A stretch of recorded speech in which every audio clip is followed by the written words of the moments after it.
بوڑھے نہیں ہوں گے آپ.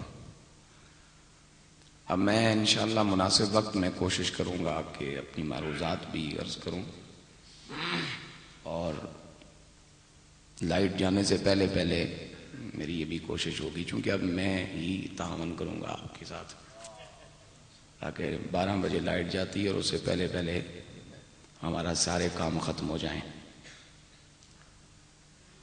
حضرات، ہم آج جس شخصیت کی بارگاہ میں نذرانہ عقیدت پیش کرنا چاہتے ہیں، انہیں خداوند کائنات نے یہ شان بخشی ہے کہ چون محمد درمیان انبیاء، غوث اعظم درمیان اولیاء،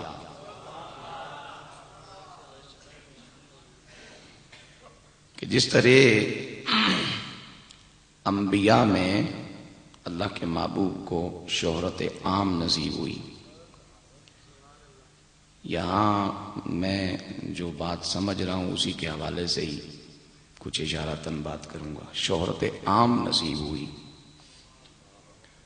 کیونکہ اولیاء کا سلسلہ نبی کی امت میں سیدنا صدیق اکبر سے شروع ہوتا ہے اور صبح قیامت تک چلے گا. اولیاء اس میں جمع ہے اور اس میں سارے ولی آتے ہیں، تو میں شہرت کی بات عرض کرنا چاہ رہا ہوں. تو جو شہرت عامہ اللہ رب العالمین نے تمام انبیاء میں آمنہ کے لال علیہ الصلوۃ والسلام کو عطا فرمائی، وہی شہرہ، وہی چرچا، وہی دھوم خداوند کائنات نے اپنے محبوب کی امت کے اولیاء میں حضرت سیدنا شیخ عبد القادر جیلانی حسنی حسینی علیہ رحمہ کو عطا فرمائی.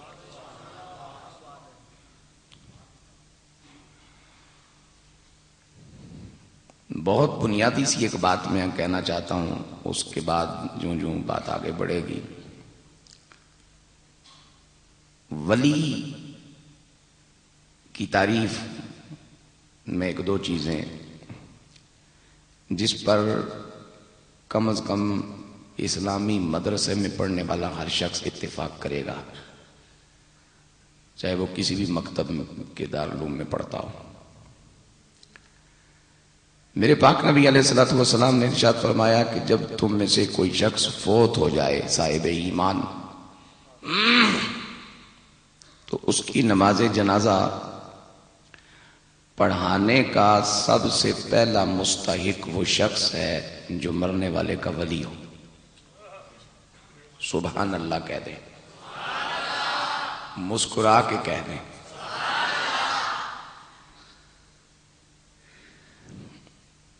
آپ کہیں گے بھائی بندہ بھول رہا ہے یا شاید اس نے مسئلہ پورا نہیں پڑھا. پہلا حقدار شریعت اسلامیہ نے نماز جنازہ پڑھانے کے لیے حاکم وقت یا حاکم وقت کے نمائندے کو رکھا ہے. لیکن میں اس مسئلے پر اب صاحبان علم لوگوں سے اجتہاد کی درخواست کرنا چاہوں گا، کیونکہ میں کسی صورت یہ نہیں چاہتا کہ میرے مرنے کے بعد میری نماز جنازہ آصف علی زرداری پڑھائے یا اس کا کوئی ٹٹو پڑھائے. میں کوئی منہ لے کے قبر میں جانا چاہتا ہوں. اس لیے اس مسئلے پر اب میں صاحبان حیثیت لوگوں کو اجتہاد کی دعوت دوں گا کہ مہربانی فرمائے ہمارے لیے. اور یہ کوئی بری بات نہیں ہے، جس طرح امام اعظم ابو حنیفہ کے اس خاتون کے حوالے سے کہ جس کا عورت خامد مفقود الخبر ہو جائے وہ 90 برس تک انتظار کرے، یہ قابل اجتہاد مسئلہ ہے. تو میں بھی یہ قرض کرنے کا حق رکھتا ہوں. 90 سال تک انتظار کرے گی تو اس کے بعد بیعہ کرنے کا کیا فائدہ ہے؟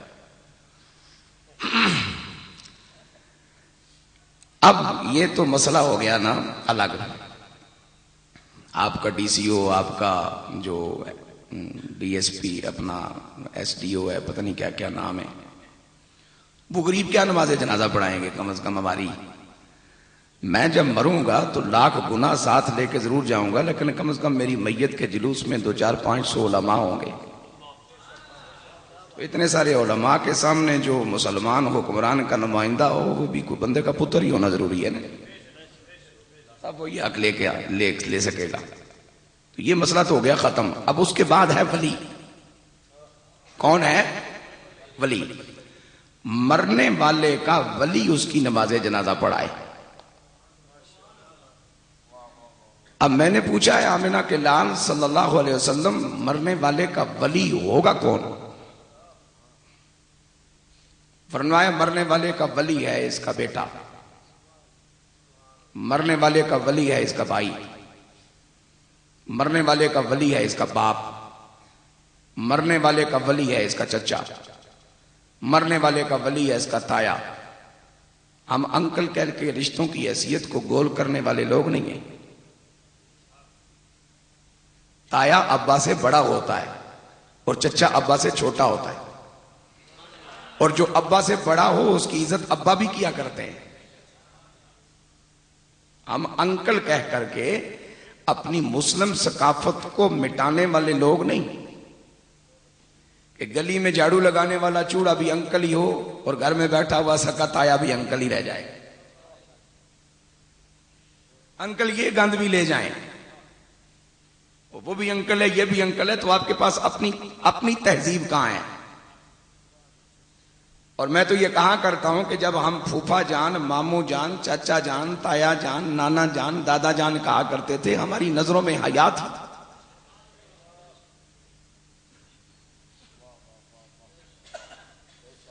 جب تک لوگ سسر کو ابا جی کہتے رہے گھروں میں جھگڑے کم رہے.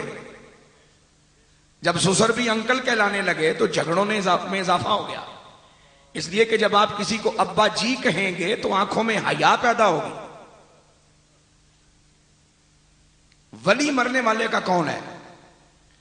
میرے پاک نبی فرماتے ہیں مرنے والے کا ولی اس کا بھائی، باپ، تایا، چچا، بیٹا، دادا. اور نکاح پڑھانے والے جتنے میرے پیٹی بھائی حضرات علماء کرام ماشاءاللہ اللہ ان سب کو سلامت رکھے. اتنے سارے ہیں کہ ان کا نام لوں تو کم از کم مجھے 5-7 منٹ چاہیے. میں ان کی خدمت میں ایک بات عرض کروں گا. نانا ضرور ہوتا ہے، ولی نہیں ہوتا. ماموں ہے، ولی نہیں. پھوپھا ہے، ولی نہیں. خالو ہے، ولی نہیں. یہ بات اگر نکاح پڑھاتے وقت آپ تھوڑی سی ہمت کر کے اس بچی کے باپ کو، اس کے تایا کو، چچا کو، دادا کو کہہ دیں تو اسے حوصلہ مل جائے گا. اور گھر میں بیٹھی ہوئی اس نوجوان بیٹی کی ماں کو بھی یہ احساس ہوگا کہ میں غلط اسٹیشن کا انتخاب کر رہی ہوں. مجھے اپنے خامند یعنی بیٹی کے باپ پر زیادہ اعتبار کرنا چاہیے بجائے بیٹی کے ماموں کے. میرے پاک نبی علیہ الصلوۃ والسلام نے فرمایا نکاح اپنا جنازہ پڑھائے مرنے والے کا ولی. یا رسول اللہ ان رشتوں کو ولی کیوں کہا گیا؟ فرمایا اس لیے کہ ان رشتوں میں اور مرنے والے میں ایک قربت پائی جاتی ہے جس قربت کو کسی صورت بھی ختم نہیں کیا جا سکتا. یا رسول اللہ وہ کون سی؟ فرمایا مرنے والے کا خون اس کے بیٹے کا، اس کے بھائی کا، اس کے تایا کا، اس کے چچا کا، اس کے دادا کا. 6 آدمیوں کا خون لو، لیبارٹری میں بھیجو، گروپ 1 ہوگا.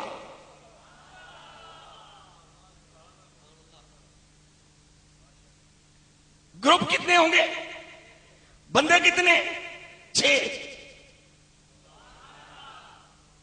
اللہ آپ کے پاکستان کو کامیاب کرے. ذرا خوش ہو کے سبحان اللہ کہہ دو. بندے کتنے ہیں؟ 6. گروپ کتنا ہے؟ 1. اب یہ بلڈ گروپ 6 میں جب 1 ثابت ہو تو یہ 6 ایک دوسرے کے ولی ثابت ہوتے ہیں. یہ میرے غوث میں، میرے مصطفیٰ میں اور میرے خدا میں. اس لیے کہ خدا ولی کملی والے کا، کملی والا ولی میرے غوث پاک کا، اور میرا غوث ولی میرا اور تیرا۔ اب ان تینوں میں قربت کیا ہے؟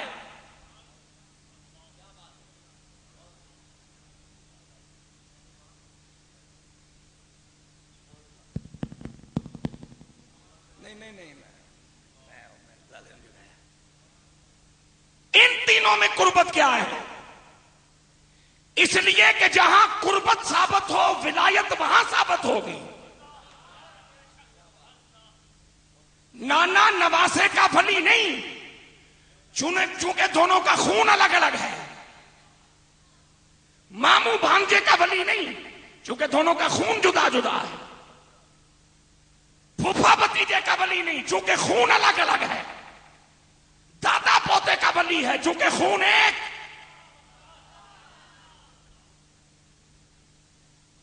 پوتا دادے کا ولی ہے، چونکہ خون ایک۔ باپ بیٹے کا ولی ہے، چونکہ خون ایک۔ جہاں قربت ثابت ہوگی وہاں ولایت لازمی ہوگی، جہاں ولایت ہوگی وہاں قربت لازمی ہوگی۔ اب ایک خالق، دوسرا مخلوق لیکن رسول، اور تیسرا مخلوق لیکن امتی۔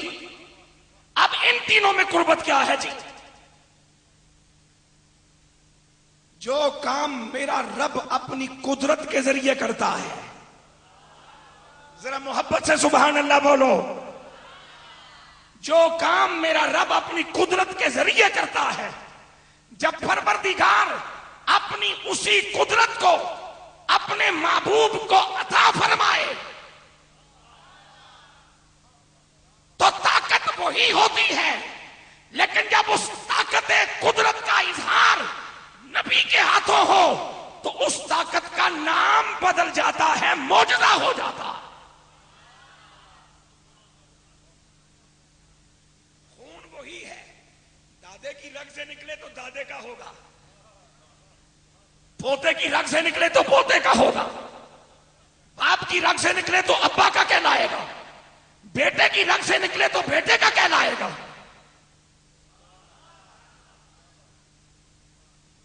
اگر میرا پروردگار اپنی طاقت قدرت اپنے نبی کملی والے محبوب کو عطا فرمائے، اور رب کی دی ہوئی اس طاقت کو جب اللہ کا محبوب اس کو استعمال کرتا ہے تو پھر وہ نبی کے ہاتھوں جب استعمال ہوتی ہے تو نام بدلتا ہے، طاقت وہی ہوتی ہے۔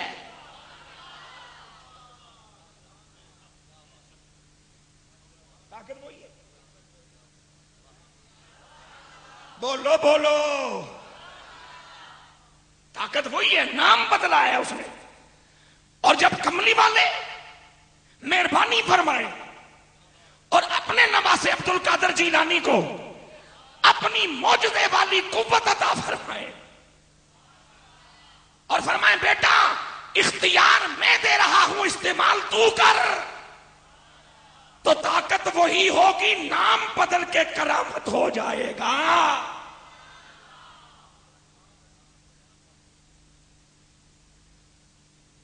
اور میں نے تو سنا ہے حضرات علماء کرام سے کہ عقائد کا مسئلہ ہے کہ ما یجوز بالمعجزہ قدرت ہوا یجوز بالمعجزہ وما یجوز بالمعجزہ ہوا یجوز بالکرامہ۔ جو چیز قدرت کرتی ہے وہی چیز نبی کا معجزہ کرتا ہے، اور جو کام نبی کا معجزہ کرتا ہے وہی کام ولی کی کرامت کیا کرتی ہے۔ اللہ اکبر، یا رسول اللہ۔